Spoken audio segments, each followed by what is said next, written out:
Welcome, everybody. Talks for the People, episode 24.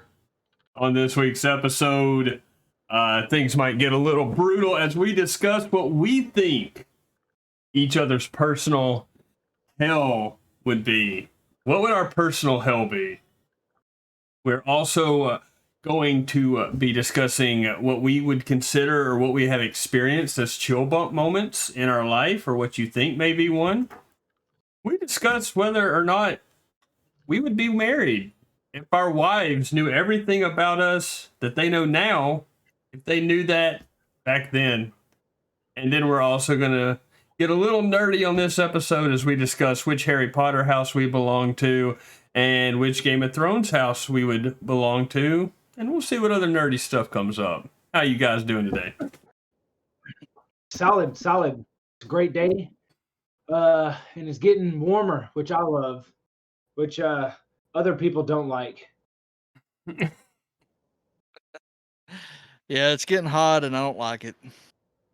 I've got hopefully it's not showing up in the audio, but I have a big fan right over here. It's just blowing on me. No, we're good, but get used to that fan. I'm thinking we're going to have a hot summer down here in the South, and I'm very excited for it. Y'all are weird. I gotta be honest. This past, since we recorded last, this work week has drained me of a lot of time to think. I don't have a burns this week. Y'all got anything burning you up? I actually got to experience a burns on the way home just a minute ago. So what really burns my biscuit, right, is we've talked about people driving in the turn lane. We've talked about people not signaling properly.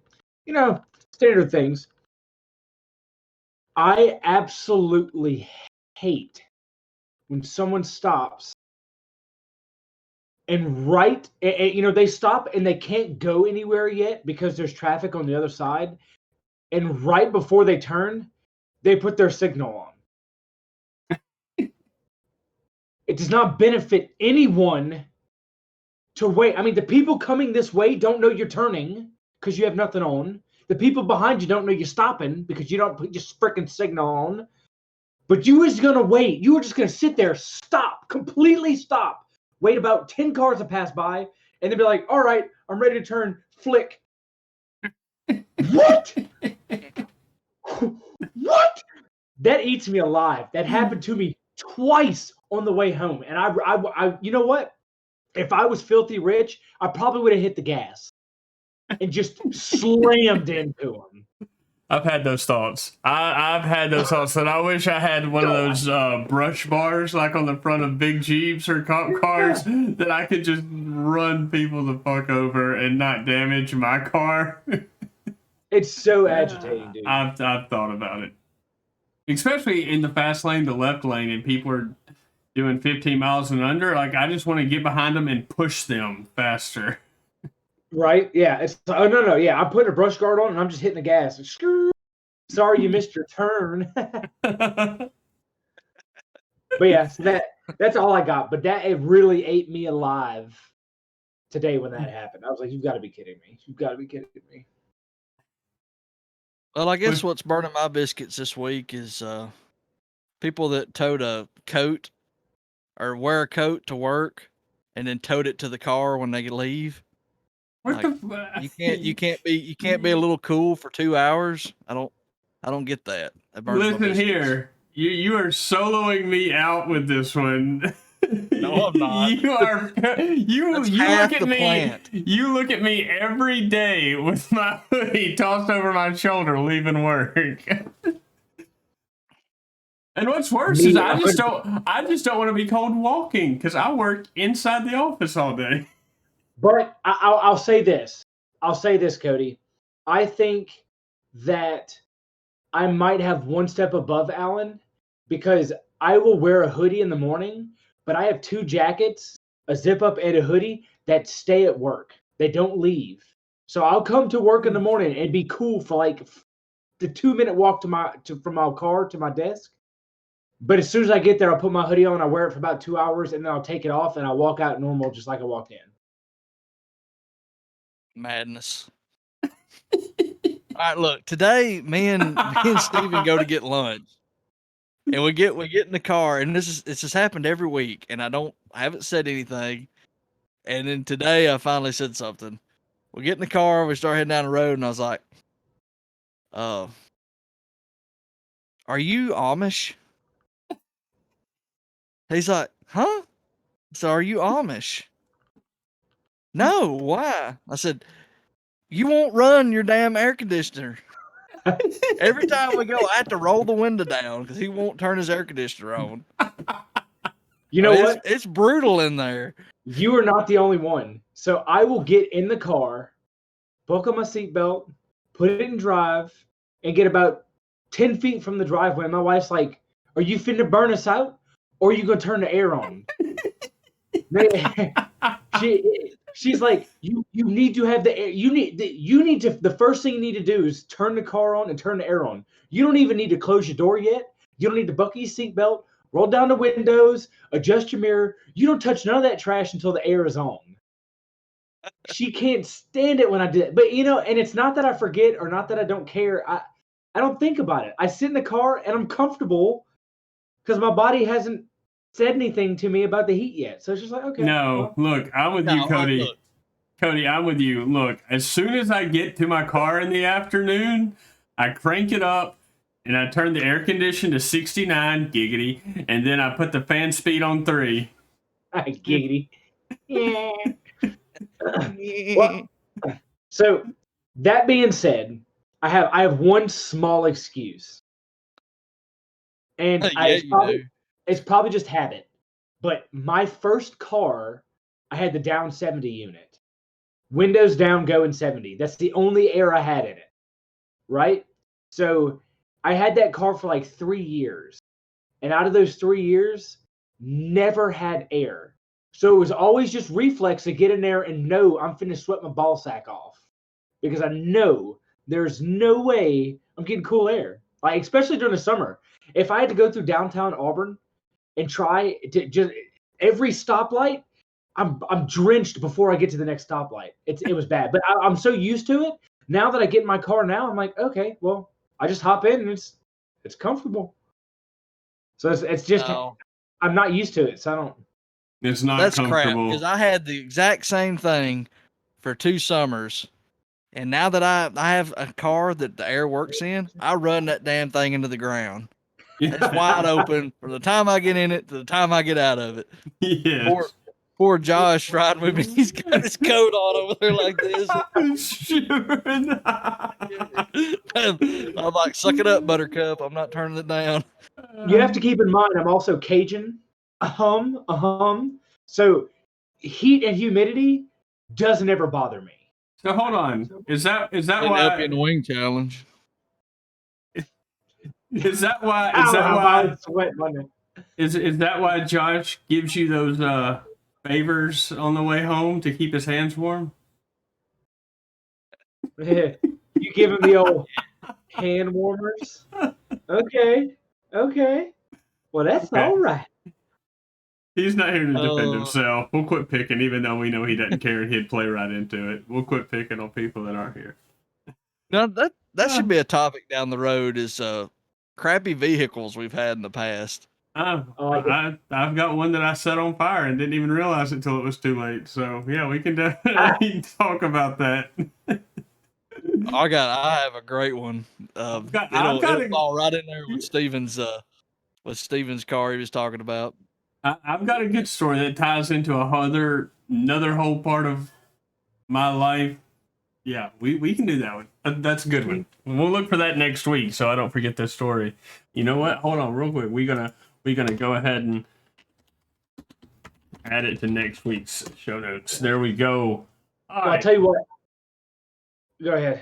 No, I was gonna move on. You can go ahead if we. Yeah, no, I was about to say I would like to go first. For what? Personal hell? Yep. All right, ladies and gentlemen, we have made. Right. Hold you want on. me to set it up?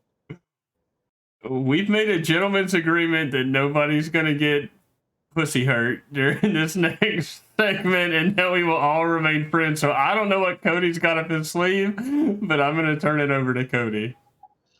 All right, I'll set it up and I'll let Steven go first. So I listen to the Jocks Roundtable on the way to work a lot, and they always have some kind of skit during the day or different things, and to kind of break the monotony of talking about sports all day. And they had one this week where they gave each other's. There's three guys on the show, and they gave each other's their own personal hell. So they had to describe, like Jim Dunaway had to describe Lance Taylor's personal hell in his opinion, like what would just be the worst ever scenario for him to be in. So that's what we're gonna do here, and so we'll let Steven go first. I'm excited, and with Steven wanting to go first, that falls right into what I got for him. It's gonna be so good. All right. So I'm going to start with Cody. Cody, you're going to get to go first. So, and I hate to say this, but I feel out of the three of us, you're the most respectable. You seem to be the most upstanding guy. You seem to be the kindest, the most outspoken, the one who has more feelings for other people. So it's hard to kind of pick on somebody like that. So, but me and Alan might have some dark past or such that we can kind of pick at on the way there. But I do know something you are very passionate about that I feel would be absolute torture.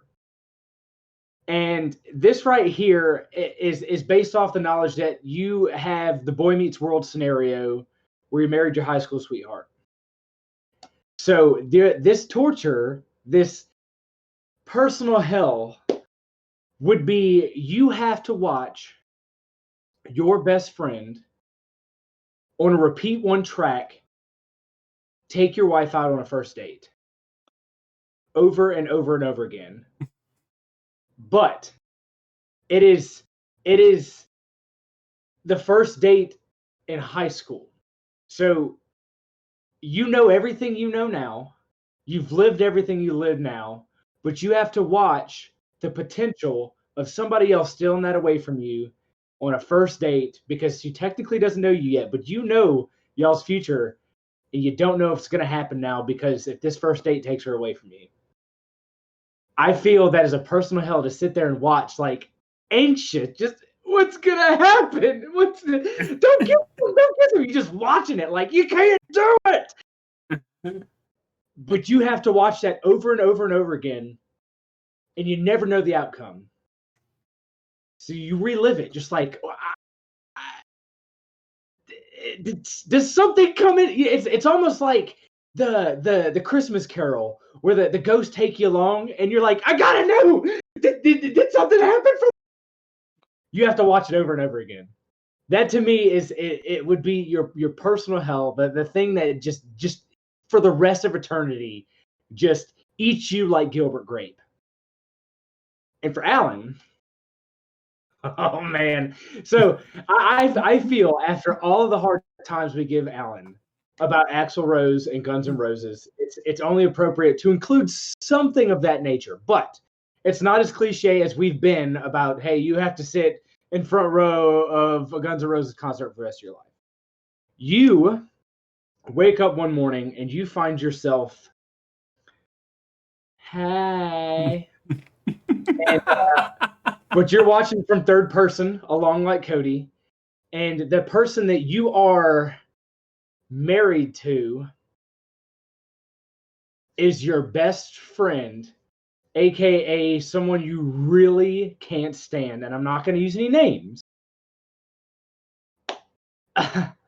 So this individual you're married to, and you have to watch this marriage and all the things that go along with it on a daily basis.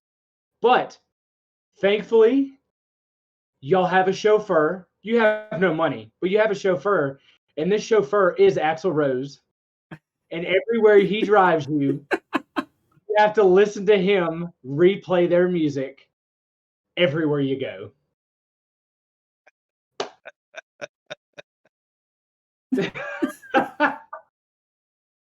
Can you commit Sudoku while you're in hell? I don't know. Better yet, they're not listening to the music. He's just singing it like Singing it a acapella. cappella? In the No, car. that's it. Yeah, that's it. So he's holding hands with his husband in the back seat.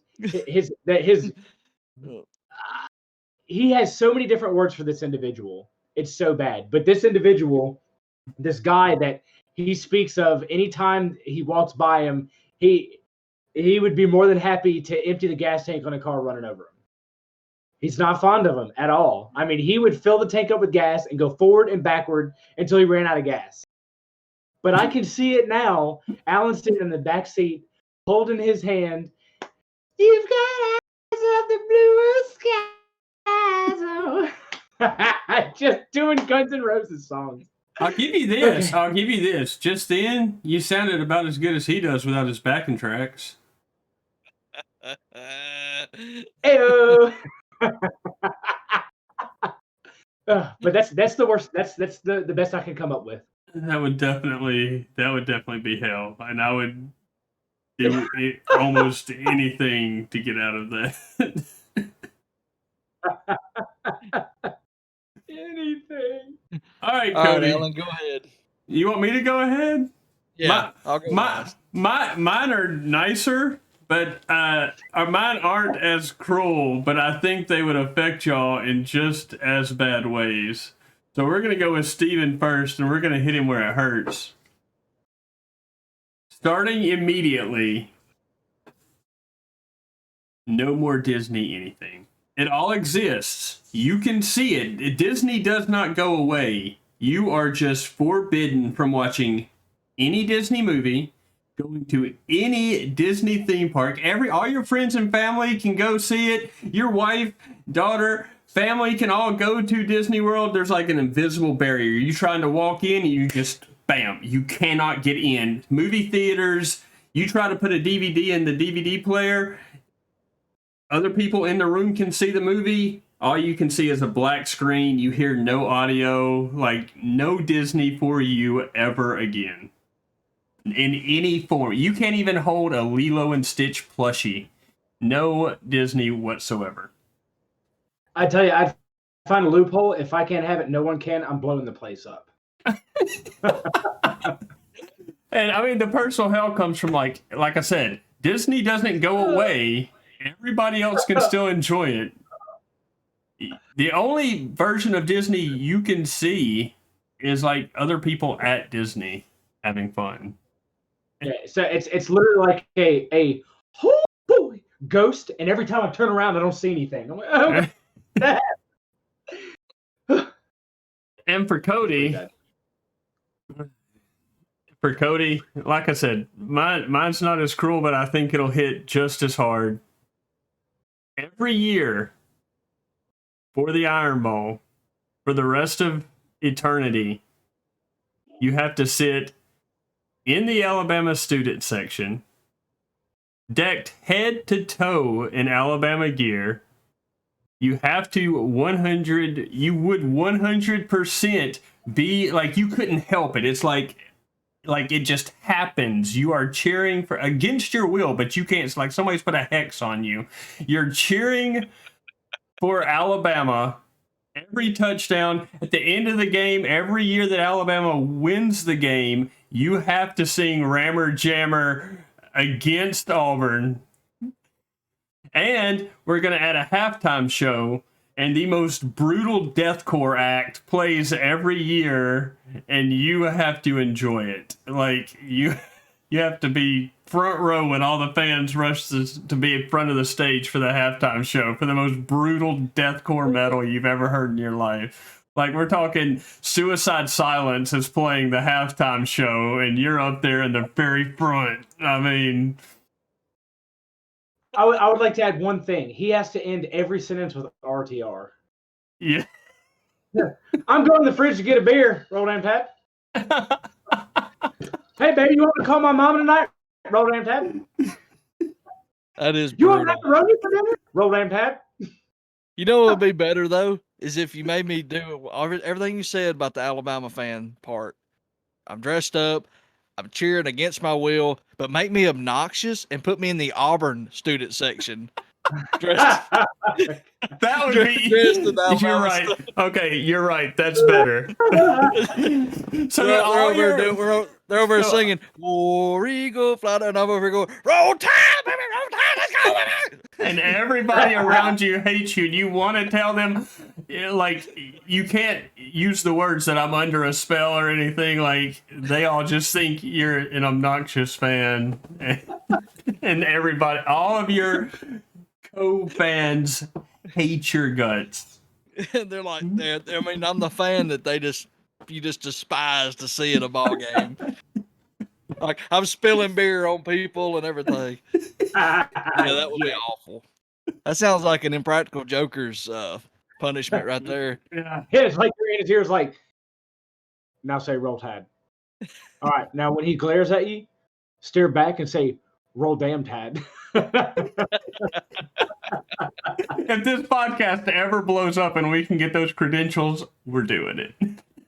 Yeah, I totally would. Yeah. Oh, that's good. All right, so I couldn't really think of a real good one for Alan that wouldn't be super cliche. Wait, why you got one for me? I'm You still got one for debating me. on yours because I don't want to hurt your feelings. No, I love you send too it. much. Send it, I don't want to baby. hurt your feelings. Send it. I'll team We're kill gonna do you. Alan first. I'll save Stevens for last. This is the best. So, all right. So Alan is not what we would call a people person. So, my version of Alan's personal hell would be he has to be the greeter at the Guns N' Roses concerts. Like when they're coming into the stadium, and he's under a hex as well. He can't help it. He has to be happy, and he's like, we're so glad to have you, and just being out there and being with the fans and taking pictures with them or whatever. But inside, he's just like,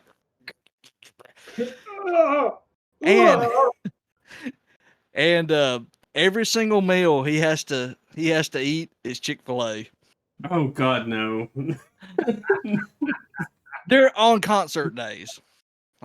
Like when he's on the road, every meal is Chick-fil-A. They bring you a Chick-fil-A biscuit in the morning. You get a chicken sandwich The at only lunch. edible thing there. Their biscuits are the only edible thing they make. And look, you don't know me well enough yet. We need to spend more time together. Being the greeter at the Guns N' Roses concert, okay, I get that. That's hellish.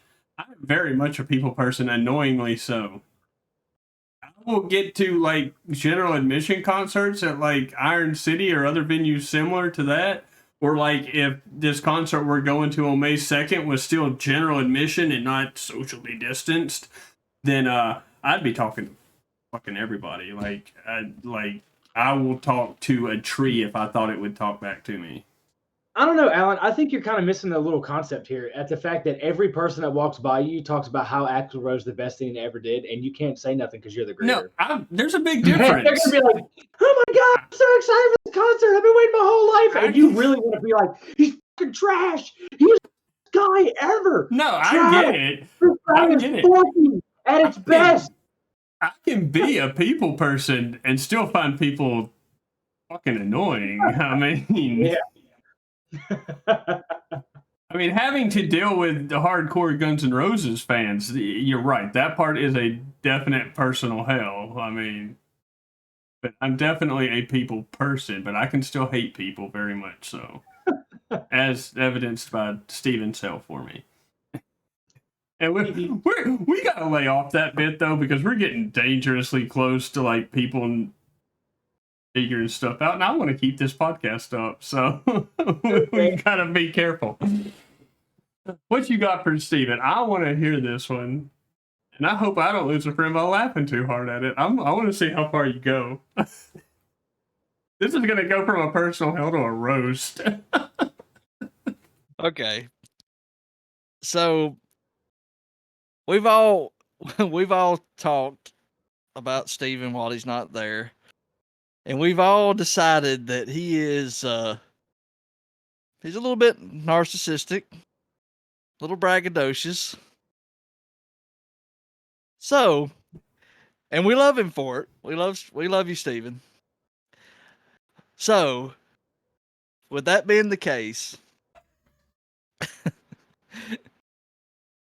from now on, every time for your personal hell, every time you brag about something you've done in the past, or you say something about yourself, the whole world like turns off.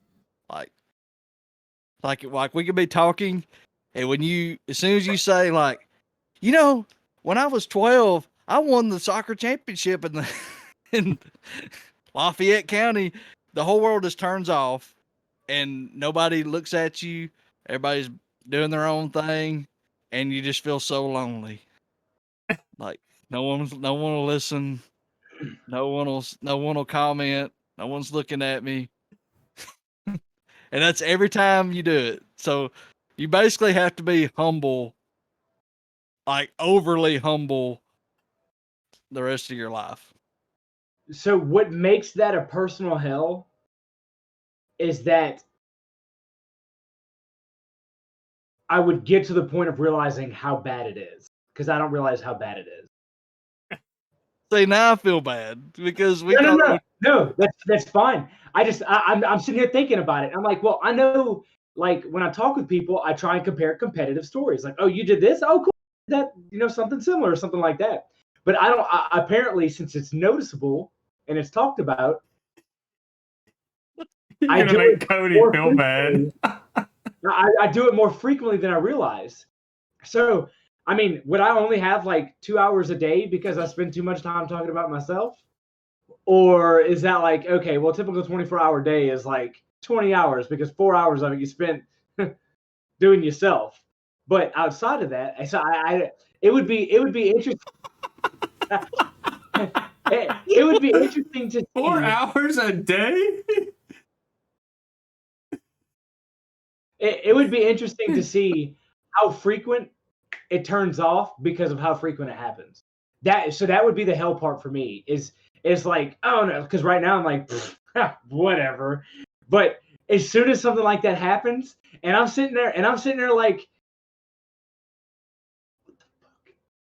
what's everybody? Wow. And then everything unfreezes, and about 10 minutes later, it's like, yeah. What? That to me, the all coming to light, like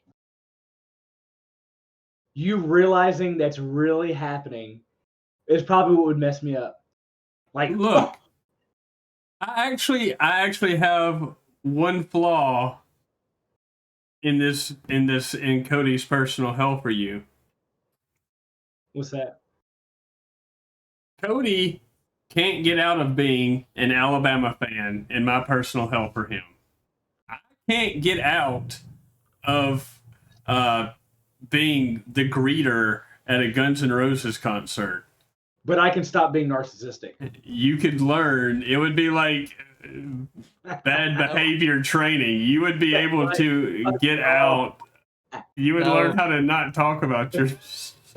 That's the best part about it. He won't learn. That's the best part. He'll be so like, why is it? Yeah. No.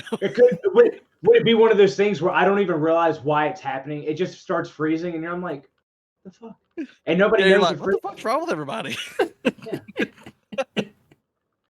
Yeah, it's like everybody else stays frozen, and like the next day I get to work and be like, I don't know what the hell was wrong with y'all yesterday, but y'all froze in like 8 conversations. Like everybody just stopped talking. I don't know what the hell's wrong with y'all. Cody's gonna feel really bad on Monday when Steven's not saying anything. No. Here's it. So, like I said, I continue on with this. I still don't realize it.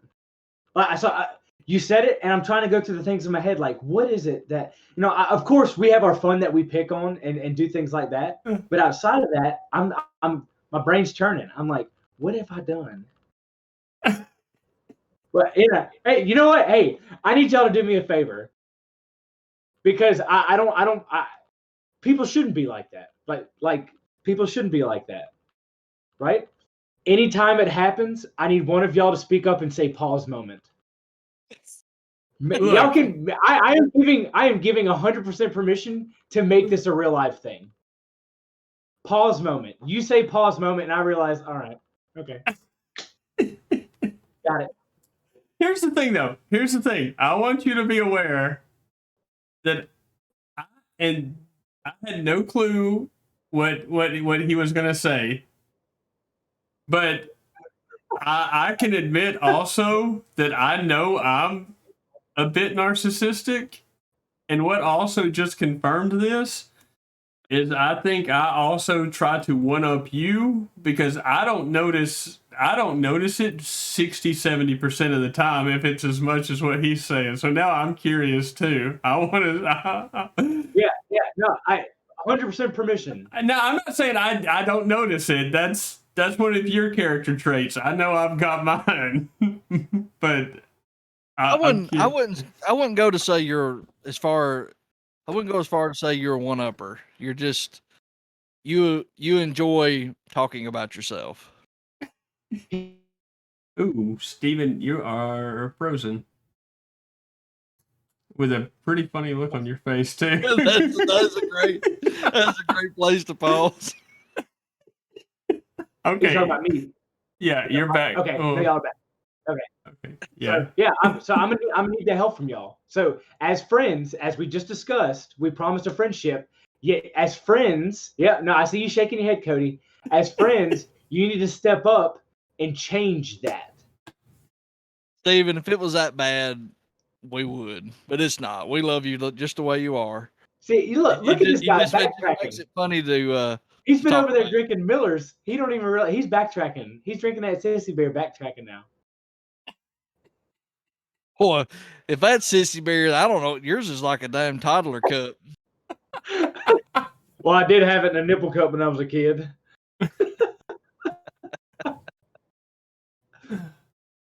All right.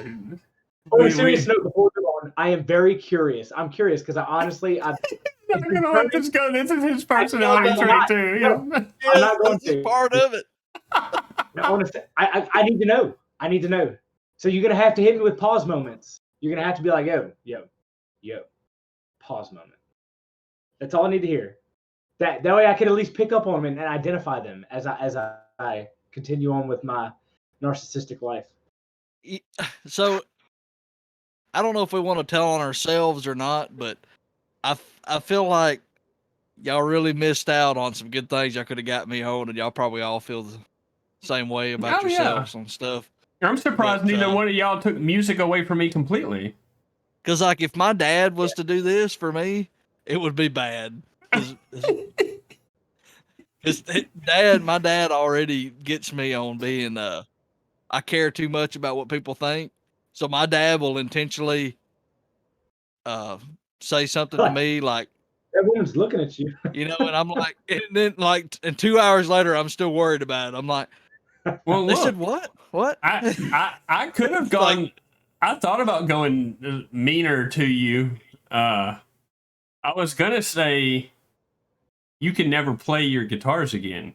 You can pick them up and admire them and look at them, but when you even put them in his hand to hold them, like you freeze, like you can't even strum a single string. Like it just, your hands immediately just forget how to work. Like you can pick them up, admire that they're pretty, but you can never play another string. That was one of my options. Or I forget everything I know. Yeah. And I can't ever get back. Like I'll be a beginner, complete green beginner the rest of my life. Yeah, that would be bad. But I remember that I used to be good. Right, and that makes it worse. Right.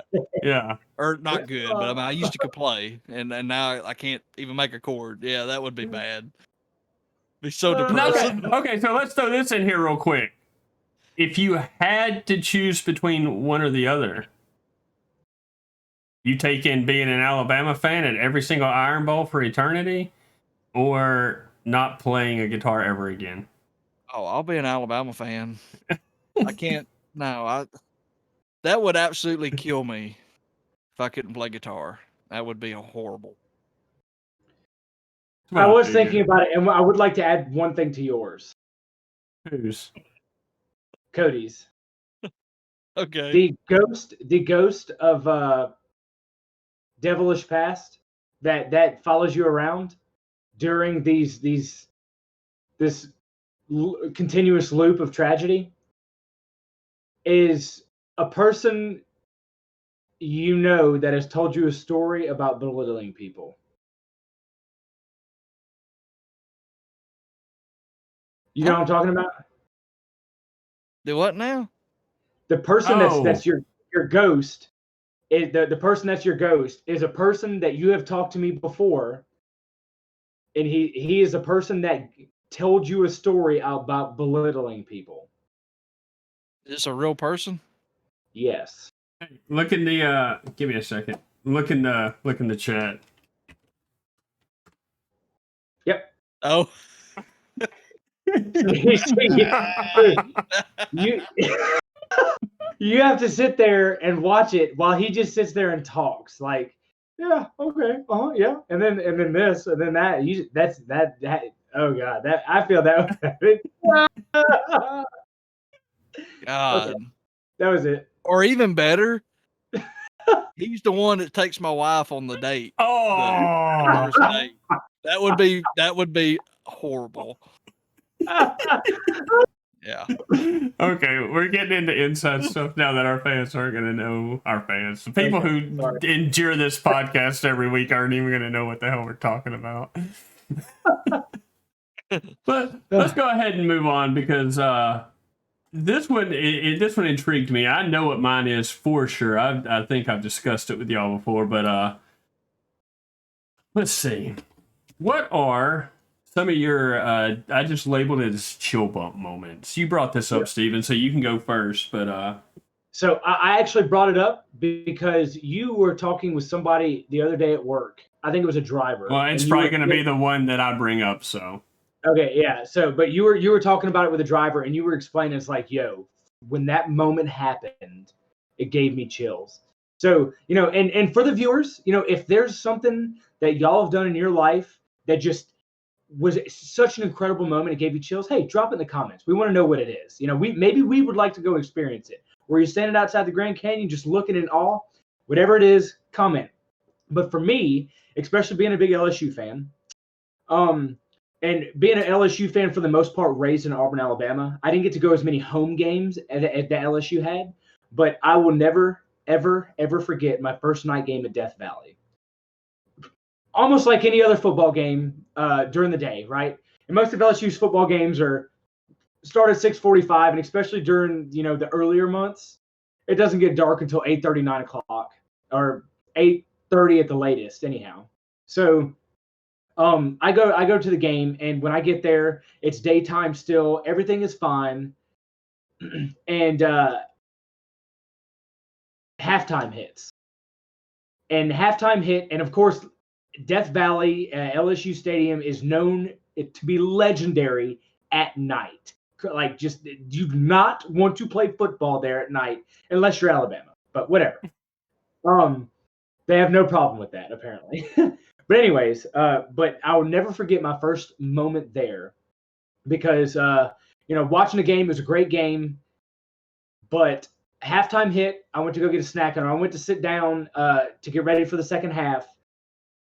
The announcer came on, and it's so simple, but he was like, "Attention, Tiger fans, the sun is now setting in the sky, and it will be nighttime in Death Valley." And the roar that you heard from the fans after he said that, I literally just got chill bumps right now repeating it and going through that in my head. It was such an incredible moment, because, and it wasn't even like an Alabama game or a big time game. I mean, it was probably like a Mississippi State or something like that. It was an SEC opponent, but the the roar that I heard from the crowd after the announcer said that, that was an experience, and it gave me goosebumps. And when you were telling your story about it the other day, Alan, it immediately made me think of that. And I was like, I'm curious to hear, what are y'all's goosebump moments? What really just sent chills up your spine in excitement? For me, it ties to music, and I've got several examples of this. But the story I was telling the other day, everybody that listens to our podcast by this point knows that I'm a big metalhead, and I listen to all forms of metal, from 80s metal to death metal, Motley Crue to Suicide Silence. But the very first time I experienced this, and my very first real concert, not just a show, but my very first concert, was actually Tim McGraw in Little Texas at the Birmingham Jefferson Civic Center. And this was the tour. He was still promoting the Indian Outlaw album. And if I remember right, the song "Don't Take the Girl" was his big hit at the time. Well, it hits that point of the concert, and the band starts playing "Don't Take the Girl." The lights are all real dim. You just got that one soft blue spotlight on Tim McGraw. All the lighters are out all over Birmingham Jefferson Civic Center. This big moment. Everybody's been looking forward to this song. Tim McGraw misses his cue and doesn't start singing the song at the right part. But nobody in the audience missed it. The entire crowd, all at one time, starts going, "Johnny's daddy was taking," and it's happening now. Just remembering this moment, the whole crowd starts singing the song, and Tim's like, Tim McGraw did not sing a single lyric to that song that night. The crowd sang the entire song, did not miss a beat. And that set it off. And that it's happened several other times. A couple years ago, I went to see Killswitch Engage at Iron City, and that song that was on the Resident Evil soundtrack, "End of Heartache." Now, granted, they encourage the crowd participation where he goes, "This distance," that opening part. But it was a sold-out show at Iron City. I'm talking, you got 1,400 people crammed in this little room, as sweaty as balls. God, I miss concerts.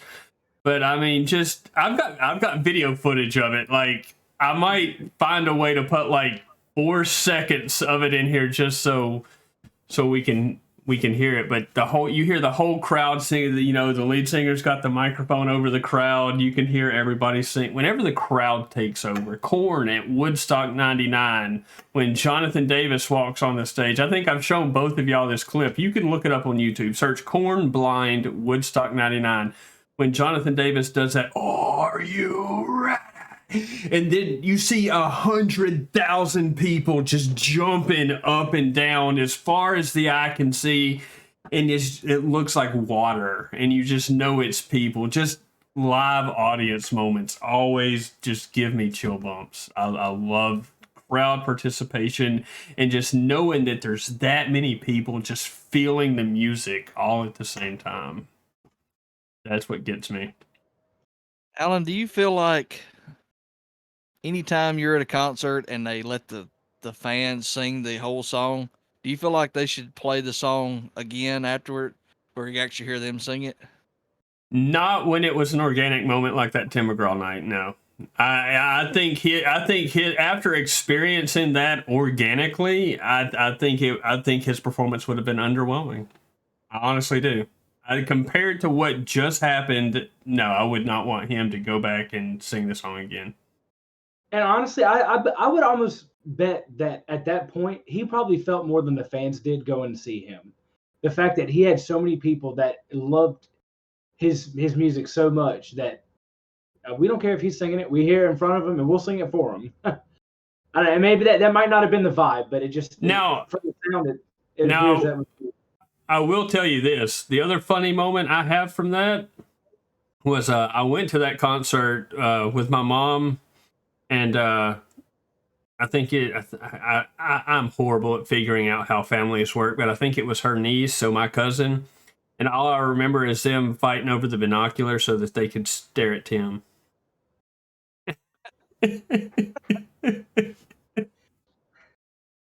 Nice. Well, I got a few. I'll start out with a mushy one. As Steven said earlier, I married my high school sweetheart, and you know, we became best friends in probably 2002, and we got married in 2013. So it was a long time coming, and you know, I wear my emotions on my sleeve, and that was a chill bump day. Just going through all that. That was a good day. But some other stuff was like to Steven's point about the LSU game. We went and watched Auburn play Tennessee in 2013, and that was the year that Auburn went to the national championship game, but got beat by Florida State. Well, it was at Tennessee, and we wanted to go because I'd never been to an away game. I'd always just been to a home game or a neutral game. So Auburn beat Tennessee pretty bad that game. But right at the end of the first half, Nick Marshall, where Auburn was on like the 10-yard line going out, so they had 90 yards to drive, and he throws a pick and a pick six. A guy intercepts it and runs it right into the end zone, and that place, 110,000 or whatever's in Neyland Stadium just goes absolutely nuts. And it was actually still a pretty good game at this point. And I was sitting there, and I mean, just the hair on me stood up. It's like, this is why I went. This is what I wanted to hear. I mean, you could not hear. They were jumping up and down. And after they kicked the extra point, through the whole commercial break, I mean, they must have played Rocky Top 16 times. And they're all jumping up and down on the bleachers, and just your hair is just standing up. That many people screaming, and you're not screaming with them. You're just sitting there. It's so loud, it's deafening. Like, it's so loud that you almost don't hear it. Like, it's just like, I don't know if that makes sense. Yeah, it's just like, it's just noise. And I was like, this is why I want to go to this game. Like, I'm glad that happened, because that's what I wanted to experience. Right. Because you don't notice it at home because you're cheering with them. You don't notice how loud it is. But to go on the road and listen to everybody, and I got almost the same feeling when I went to the Iron Bowl in Tuscaloosa. It was pretty loud in there too. But I always remember the Tennessee game because it was such a sudden thing. Like, it was, they intercepted it and ran it in. Everybody just goes crazy. So that was chill bump stuff. And then the only other one I could think of off the top of my head was when I was in high school. I played. Me and a buddy of mine was in a band together, and we played all over town. And then I quit. I hadn't played anything live since 2007, I think. And fast forward to 2019. For whatever reason, I was like, you know what? I'm going to get back out here and start playing some. And there's a bar in town that started having a jam night on one night, I don't remember, Wednesdays or something like that. So I went up there, and I said, hey, I'm here for jam night. He said, that's cool, to sit over there, and we're gonna play a little. The house band was gonna play for a little while, and then I'll call you up here. It's okay. So I sat over and drank a beer or two, and when they called me up there. I played "Take It Easy" because you always want to play an easy song first, like one I've been playing that song for 20 years, so and I absolutely killed it. The solo was great. Everybody was cheering and hooting and hollering when I finished the solo, and it was great. That for playing for the first time, and at that point that was 12 years in front of anybody that wasn't family, and in front of complete strangers. I was the only one there, that like my wife wasn't with me or anything. I was the only one there. I had no party with me, and that was a cool feeling. That kind of got me back into wanting to play music again, more often. So I that was definitely, fine. I definitely miss playing music. I've just got some of it's self-imposed, but I just have way too much going on right now to get back into like really playing music, being in a band. I don't. Life got to me. I don't have the time to dedicate to it anymore, and I don't believe in half-assing something like that. Like I used to go to band practice 2 or 3 nights a week. When we would do it on Saturdays, we would practice for 4 or 5 hours, and then we were playing shows as often as possible. And if I can't put that much into it, then I'm not gonna bring other people down. So I miss it. I miss it greatly, but maybe one time me and Cody will get to jam together at least. I still have my bass guitars, so No, no, yeah, it's definitely tough with a family. Um, you know, maybe things will change. Like when your daughter grows up, moves out, and When you it's get just an you amp. and Jamie in the house. when I She'll get be an wa- out. she'll be wanting to get rid of you. So maybe you can start playing some again. All right, we're gonna go ahead and move this show along. We're gonna get a little nerdy here for a little bit. We've talked about this stuff a little bit in our earlier episodes, but we've never really dug too deep on it. Uh, Two of the biggest nerd things in our circles, at least, is Harry Potter and Game of Thrones. So we're gonna go over which house we would belong to in each series, and in the case of Harry Potter, we will discuss what our Patronus is. Mine came out very interesting where I had to where we took this test. But who wants to kick this off? And we'll start with Harry Potter first. Go ahead, Steven. All right. So I remember I got a stag. That was my Patronus. We'll start with the Patronus for Harry Potter. Mm-hmm. And the description says that a stag, you're brave and fearless, and your great asset is your ability to love, even in the darkest times. Sometimes you even get a bit hot-headed and impatient, but your friends are your source of peace. Getting you through a good and a bad, your Patronus takes you the form of a stag, the same as Harry Potter. In other words, you are the chosen one. I liked it. I was like, I'm all right with that, but it's all right. Yeah, you share Harry Potter's Patronus. Harry Yeah. Potter. So mine was different.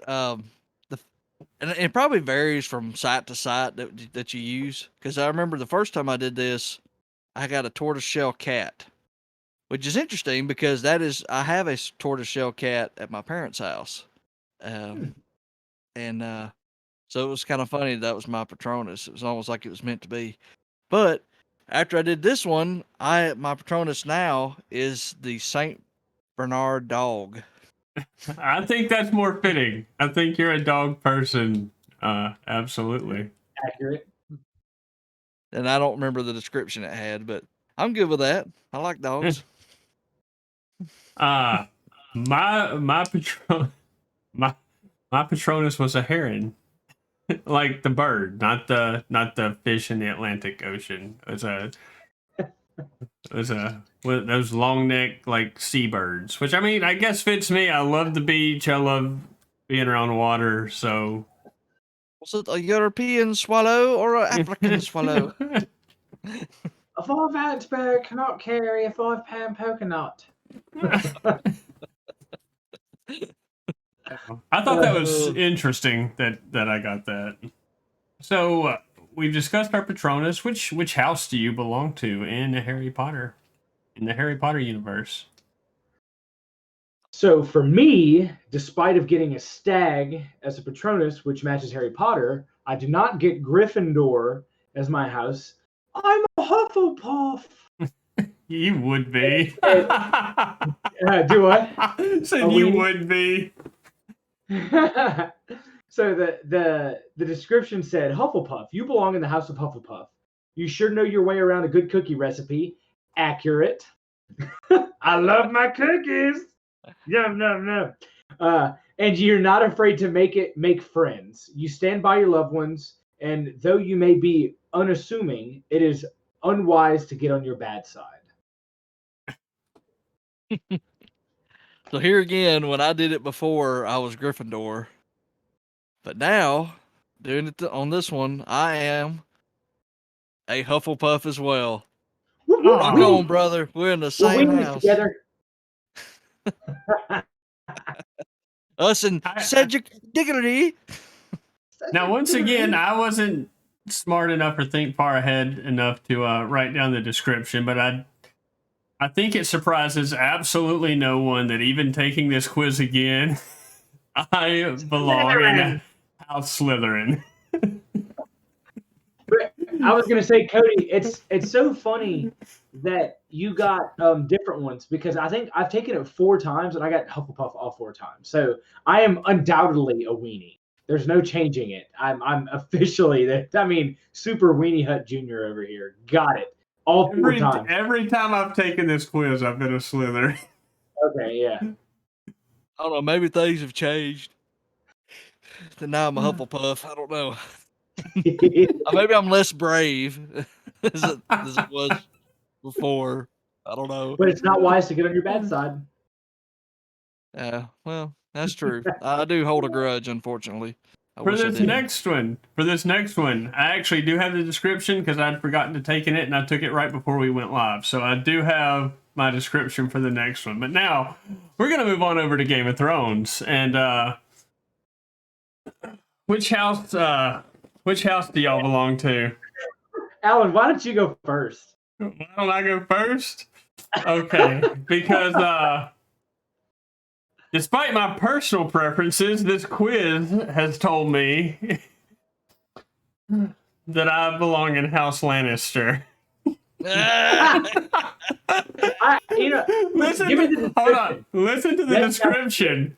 The description says, "Hear me roar. You must be pretty savage because you're officially part of House Lannister. As you probably know, this family does not mess around and will do anything in their power to take others down if it means their gain. Time to order up some wine and become friends with Cersei."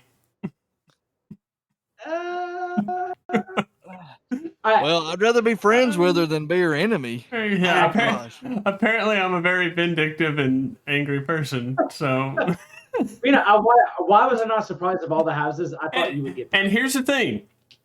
Of course, you would think that you can look to these options and try to choose which house you belong in because this is where I want to be. But so I had Jamie stand right here beside me. I said, You call me on any bullshit if you think I'm trying to manipulate these answers. I'm going to answer these honestly, and you tell me if you think I'm full of shit. And I came out with House Lannister. Yeah. What about you, Cody? I was running the mill. I am House Stark. Oh, you lucky son of a gun! I get to see Sansa and Arya all day. Did you have a description? I forgot. I didn't read. I got you. I didn't read it. So, it appears that I married one of my family marries one of the Lannisters. I am House Tyrell. So if I'm correct, that's the girl that lived in the garden, right? The one that married Joffrey, yes. Yeah, that little turd burglar. Natalie Dormer. Yeah. Princess Marjorie. Or Oh, Queen yeah. Marjorie. Anyways, so I'm House Tyrell. It says you're House Tyrell. You are breathtakingly clever, attractive, and quite ambitious. You also know the importance. Huh? Did you say fall? I said pause. Oh. Wow. Yeah, I'm gonna finish reading this. And I got something to say about that. You also know the importance of a good political alliance. Once you have your foot in the door, you can control your allies from within. You are also kind and possess a gently that is rare in Westeros. It may fool some people, but your enemies will know your strength and cunning when they meet their ends. And then it says, region the high garden, words growing strong, seat the reach, religion none, and military is 100,000. Because it gave me the details on that too. Oh, You know, didn't give I'm me all looking at those these details. descriptions between House Tyrell and my Hufflepuff. I mean, I'm starting to see why I'm a little arrogant. I don't have to say it. Other things say it. No, I'm just kidding. Oh, we got to find some more quizzes for Steven to do. This is too Yeah, good. they're all going to show up like that. Yeah. No. All right, let's see what this prick gets now. We gotta find good long ones that like accurately. We gotta find some good quizzes for him. Yeah, so let us know in the comments actually which ones you would like to see us do. If y'all know some good ones, which type of character, what house would belong in, whatever, what other movies there are, which action hero, whatever. Let us know in the comments which quizzes you would like us to take so we can show what character we have. And I promise to be honest with my answers and not try to manipulate the quizzes because apparently that doesn't even work. Yeah. Maybe what we should do is what Guns N' Roses musician are you? Watch Alan get Axl Rose. No. So, one interesting thing is we all got a house that would you probably consider the biggest three houses in that series, and we represent all of them. That's pretty neat. I'm rewatching it now, and like the Tyrells and the Lannisters are like kind of like they're the two staples as far as family line and money stability goes. I mean, through the show. Yeah. And Stark's just the Stark family just kind of rules the North, which is great for me because I like it cold. well, look. Well, Look. So from now on, when we're at work and I don't have cash on me, and one of y'all covers me for that day, do I need to throw in the line a Lannister pays his debts? You better.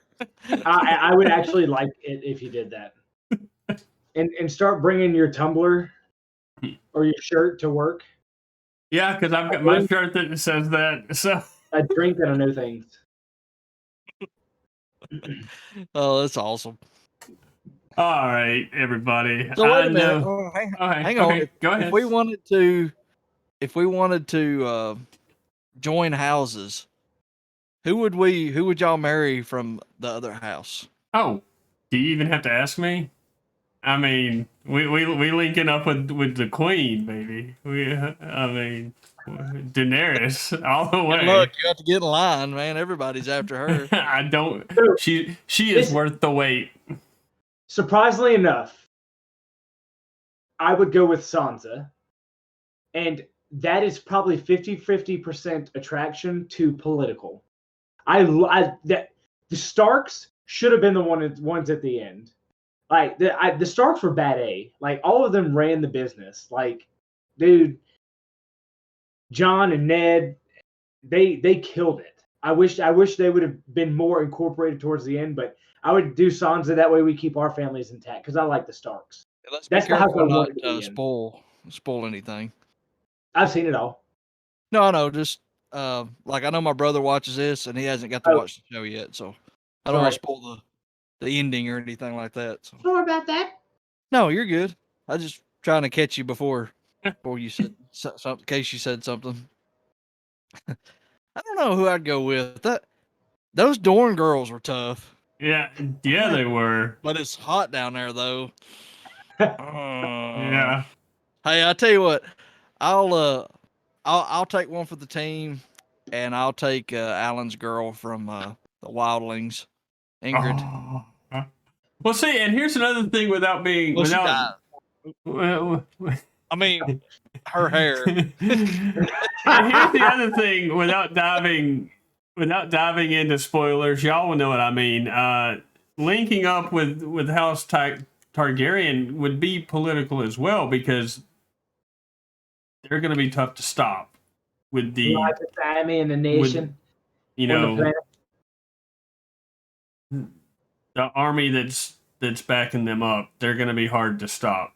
So, I mean, they got nothing else to live for but to protect. So that's before we dive too far into spoilers, we'll go ahead and move into our last topic tonight. And this was a question I raised, and this one, I mean, it'll probably go pretty quick, so we don't have much longer in this week's episode. But I was sitting there, we were sitting at work, and I raised this question to these two gentlemen. If your wife knew everything that she knows now about you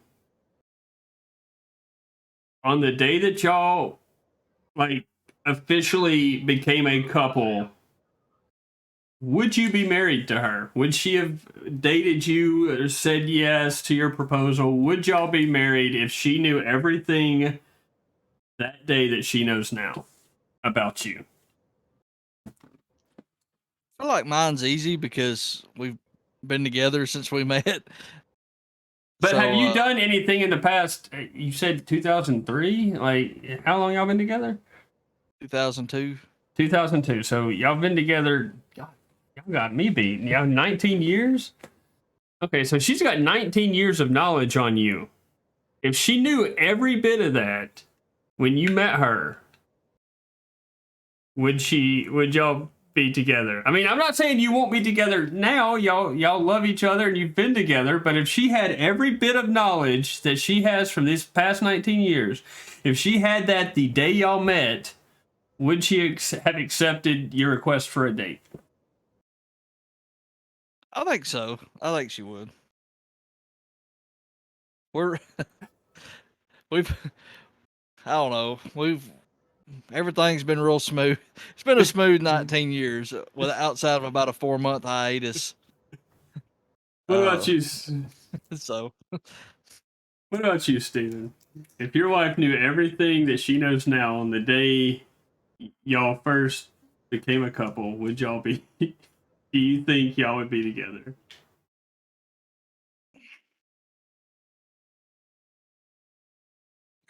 And don't get me wrong, I believe like opposites attract. I think like y'all would still be in the same. I'm not asking.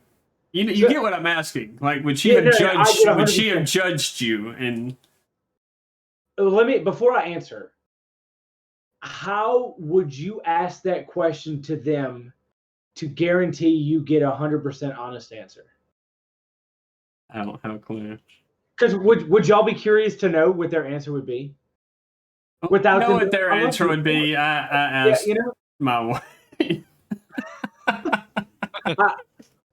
So I'll put it this, I do not feel that from day one to now, and if we've had we haven't been together as long as y'all. I mean, we've only known each other for right around 4 years, I guess. Not even that. Yeah, right around 4 years, because we're about to reach our 3-year anniversary, right? So, I mean, right around 4 years.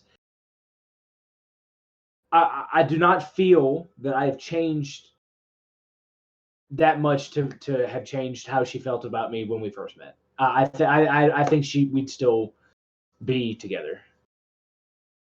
She would still accept that first date. I'll let y'all go first because I have a definite answer.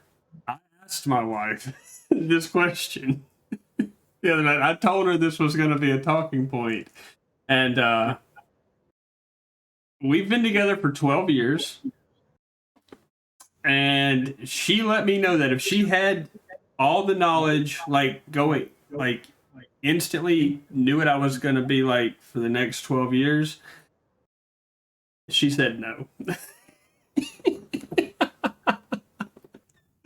Now, like I said, we love each other. We're not going anywhere. Everything is great and wonderful. But if she would have known everything about me Like, I knew nothing about her, but she knew everything about me that she knows now back then.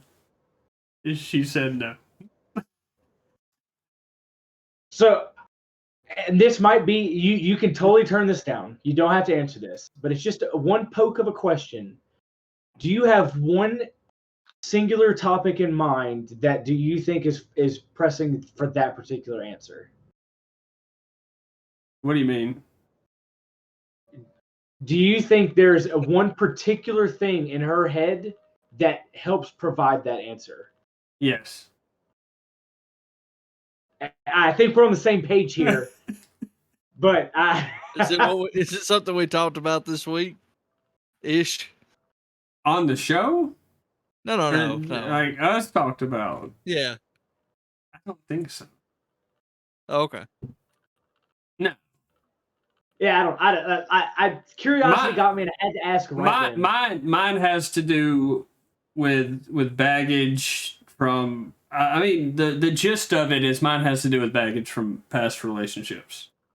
Early on in our relationship, I had a few slip ups, and I think that I don't want to drag her into this too much. The answer that the reason I think she said no is because of issues I had early on in our relationship. All right, how about this? We'll change it up and we'll lighten the mood up a little bit. What same question, but they knew prior to you starting to date how you were in the bedroom. Oh, does she still stay with you? I think she would be scared but curious.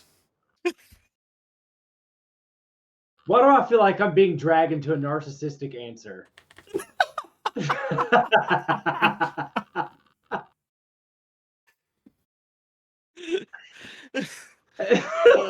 but once again, I'm treading Cody territory here, so I know for a fact that my mom listens to this podcast, so we're going to stop it right there.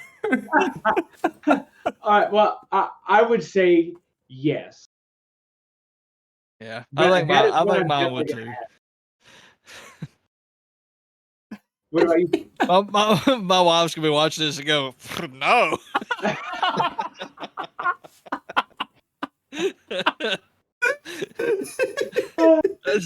That's one little problem I won't have to deal with. Gosh.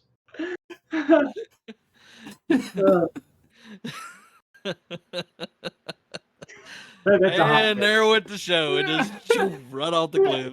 And with that, we're gonna end this week's episode.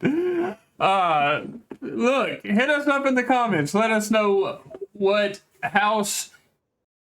Let's do this. What is your favorite house, and which house do you belong to based on the placement quiz in Harry Potter, and the same with Game of Thrones. And let us know if you belong to the same house that you like. Same with Game of Thrones. Let us know. Let us know other quizzes you want us to take. Is it possible to add the links to the video? If you will text them. I've still got them. Yes, I've got them in my email. Yeah. I'll add the links. It takes no time too. I mean, these are quick. And while y'all doing that, just a reminder to the fans, on May 2nd, right? We're the three of us heading to I was about to bring that up. Oh, sorry to jump the gun. No, you're good. That was going to be my next thing. I was going to bring that up. The May 2nd, I was going to ask you if you had one of the shirts close by. I don't. Mine's in the other room. Mine is in the other room as well. Well, I guess we made shirts, so you'll see the logo talks to the people and all that other jazz. So, we would really like to meet some of y'all. You know, if you see us, say hey or whatnot. If you happen to be at the Steel Panthers concert in Birmingham, even if you don't see us, it should be a phenomenal time. That I have just recently started listening to their music, and it is fun. And even if you're not going to the concert, we will be hanging out in the Avondale district on the day, May 2nd. So if y'all are in and around the Avondale area, probably starting around lunchtime-ish is what time I think we're all planning to get down to the Avondale area. So if y'all want to come say hey, hunt us out, come say hey. We're looking forward to it. Also, Rock the South is in this town where I live in, and we're trying to. This is a very lofty goal here, but we're trying to get media passes Yeah, for us to be at Rock the South and cover it for you guys, and it should be fun. If you don't know what it is, it's the biggest. Other than Talladega, it's probably the biggest gathering of rednecks in Alabama every year, and it's good if you like Daisy Dukes and cowboy boots. So, and that's just the men. The girls dress really good too. So, so help us out. Get this out there. Share our videos. Comment. Tell your friends. We need all the views we can get. That's stuff they're going to look at. Look, You know, at this like point, I said, it's a lofty goal, but it's a very lofty goal. Look, we would absolutely love it if you watch our content, enjoy our content. But if you can just get people to click on the link right now and make it pop another view on YouTube, help us out. If we can get these numbers up a little more, it'll make it a little bit easier for us to cover Rock the South for you. And look, one way or the other, we're going to be there. Our plan is to be there. Whether we're inside the gates or outside, we're going to try and get some coverage of Rock the South, interview some people, and have some fun. Yeah. So we're going to have some fun. We'll go ahead and wrap it up. Y'all have anything else to say? nope. That's it. We'll see y'all next week.